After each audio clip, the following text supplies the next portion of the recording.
Asthma एक तरह की क्रोनिक या लंबी चलने वाली सांस की बीमारी है जिसमें इंसान का रेस्पिरेटरी ट्रैक्ट प्रभावित होता है और सांस लेने में तकलीफ होती है। अस्थमा होने पर लंग्स की एयर ट्यूब में सूजन हो जाती है, ये नैरो भी हो जाती है जिससे कफिंग, वीजिंग, सीने में जकड़न और सांस लेने में दिक्कत होती है। इस वीडियो में हम अस्थमा के कारण, इसके लक्षण और उपचार के तरीकों को जानेंगे। वीडियो को लास्ट तक देखें और चैनल को सब्सक्राइब कर लें।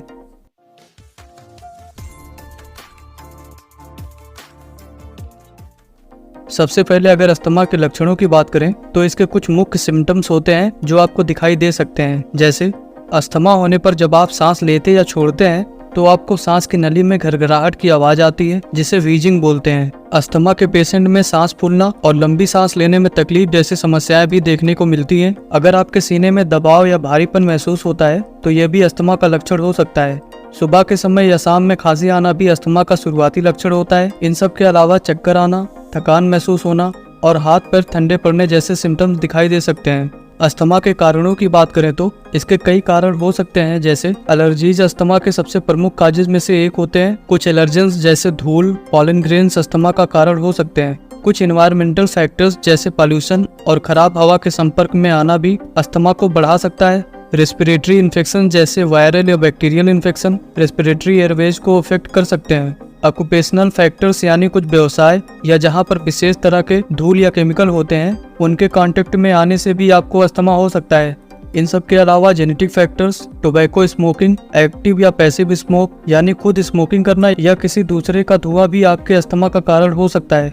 अब बात करते हैं कुछ घरेलू उपायों के बारे में जो आपके अस्थमैटिक सिम्टम्स को कंट्रोल करने में मददगार हो सकते हैं। लेकिन किसी भी नए उपाय को शुरू करने से पहले अपने डॉक्टर की सलाह जरूर ले लें। अदरक अस्थमा के लक्षणों को ठीक करने में मदद कर सकती है। इसमें एंटी इन्फ्लेमेटरी क्वालिटीज होती हैं जो रेस्पिरेटरी एयरवेज की सूजन को कम करने में मदद करती है। आप अदरक की चाय या इसका रस पी सकते हैं। अजवाइन यानी कैरम सीड्स आपकी सांस की नली में होने वाली सूजन को कम करती हैं, साथ ही खांसी को भी ठीक करने में मदद कर सकती हैं।